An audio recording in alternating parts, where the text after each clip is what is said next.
everybody, welcome back to the channel. This is your host Majestic speaking with another episode of MechWarrior Online here, and today is Patch Note Day, and with it comes the brand new 50-ton clan medium, the Huntsman. And as I like to do on all of my first day unboxing videos, is take out the hero variant for you guys. So in front of you, I have the hero variant, Pakhet. Now, before we actually dive into the hard points, the loadout, the quirks, modules, gameplay, final thoughts, and so forth, I just wanted to point out that this mech is completely mastered. I invested a ton of GXP to get this thing mastered for you guys so that you can see it from an optimal perspective out there on the battlefield with that skill tree full. So that way, in case you were on the fence, you know what the potential is of this mech with that skill tree full, and whether or not it actually fits into your playstyle, whether or not it's worth it to you to actually go out and purchase this mech, then sink in the time and energy of mastering it. So that's the reason why I wanted to master it today for you guys on the first day of its release, so that you can get that perspective. Now let's dive into the garage here, check out what this guy has to offer. We have 0 ballistic hardpoints, 3 energy, 4 missile, 1 AMS, and 0 ECM.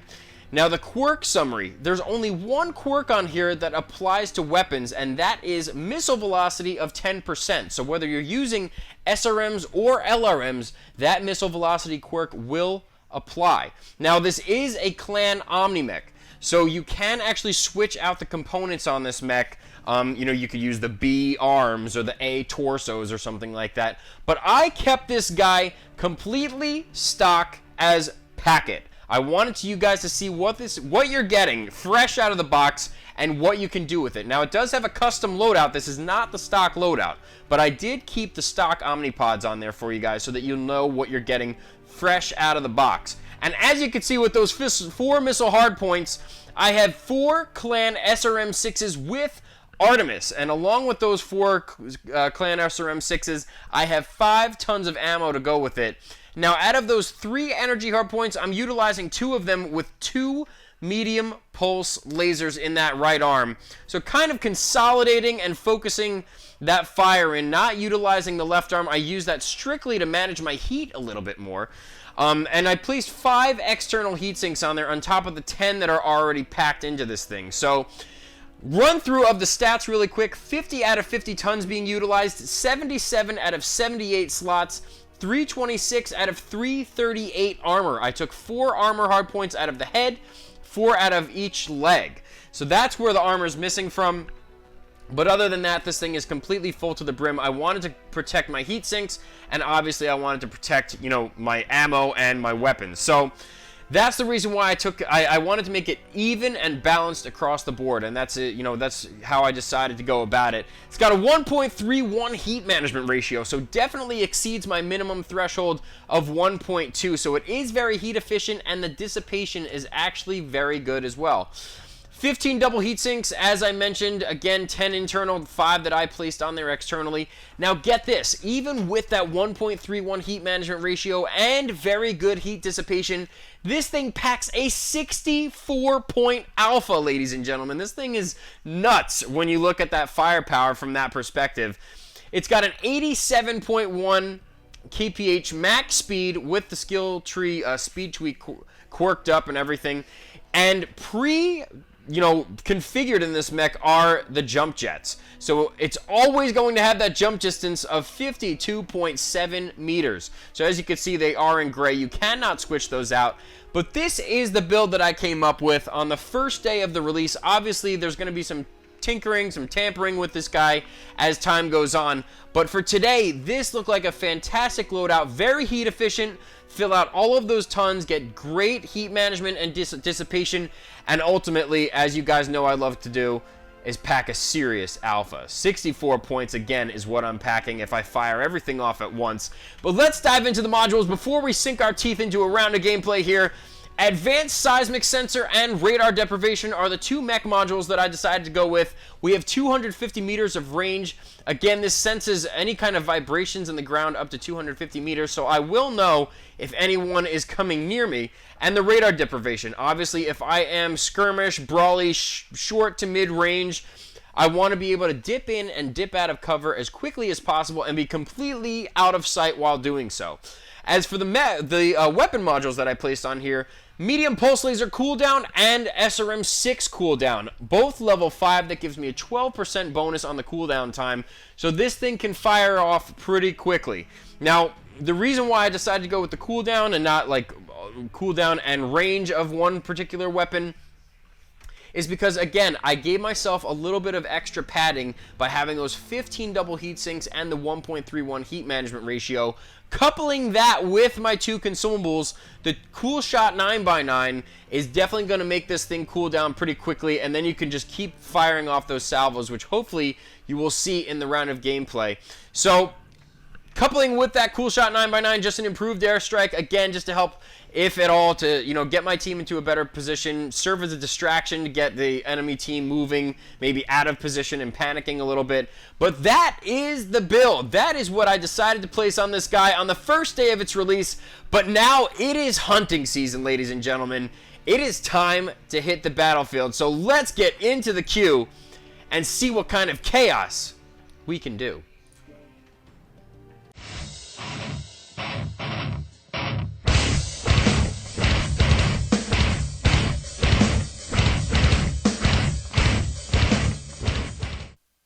Alrighty guys, here we go. Our first and only round is going to take place on Viridian Bog.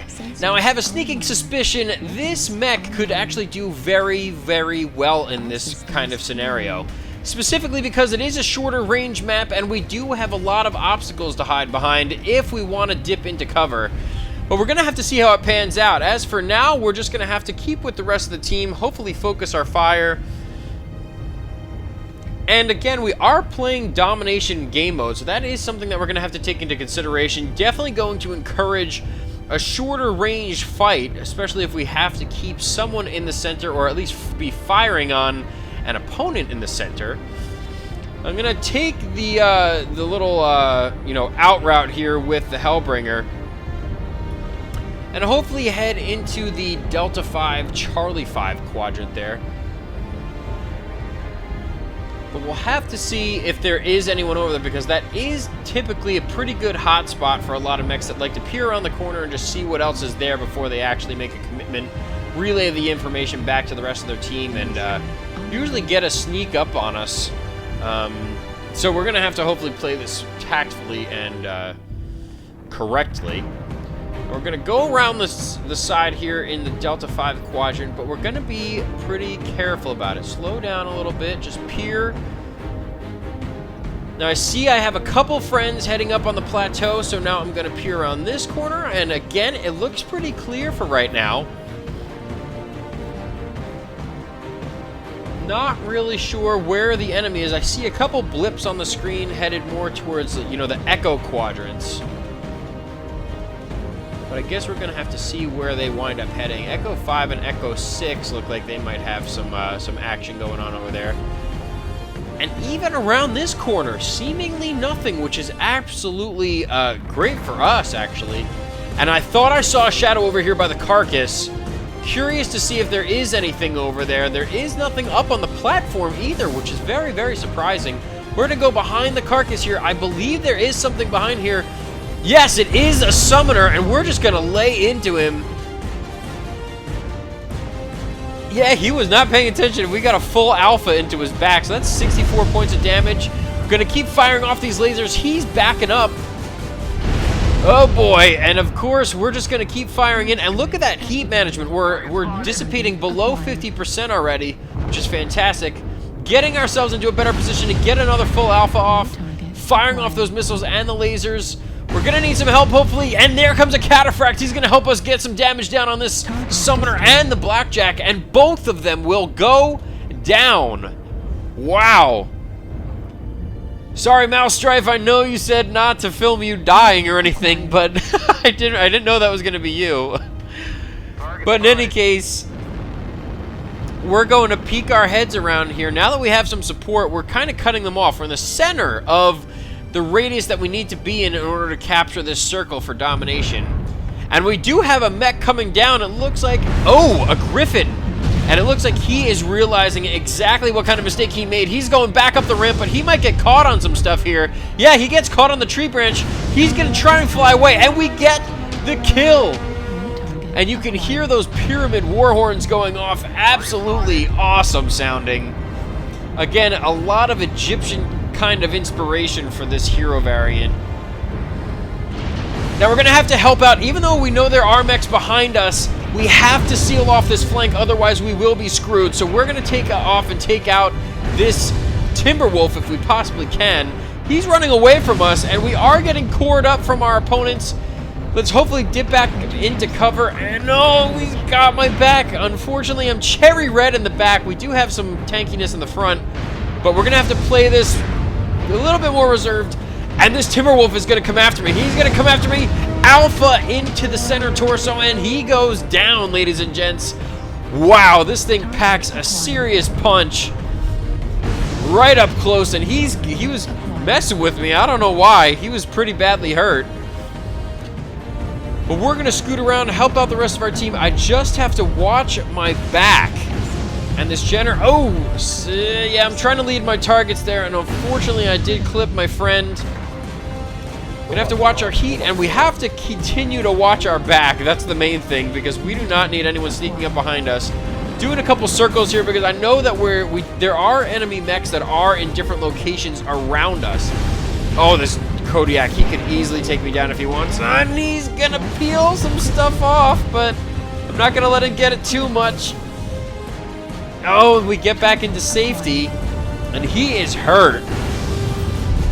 He's distracted by our light friend, so we're gonna be able to put some serious damage into him and ultimately get another kill. Holy crap. We are out of SRM ammo at this point. But that is totally fine. I believe there's only one opponent remaining, and that is this Hunchback over here. So we're just going to have to hopefully, you know, magnify the damage that the rest of our team is doing already on him with these medium pulse lasers. And he is already cored up, losing almost both of his arms now. Those are cored up, and we're just going to keep peeling off the armor, baby. That general will probably get the final kill, and yes, he does. Holy Toledo. Man, was that a firefight. Close range brawling. Excellent round. We got a flank on them. We took them by surprise. Got some support from the rest of the team. And look at that damage score. 3 kills, 6 assists, 5 times doing the most damage, 992 damage, 13 components destroyed. Topping the leaderboards here. Man, for first impressions, this thing is fantastic. Hopefully you guys enjoyed this video. Thank you so much for tuning in. If you did, hit that like button and the subscribe button. I really appreciate all the support and look forward to seeing you on the next one.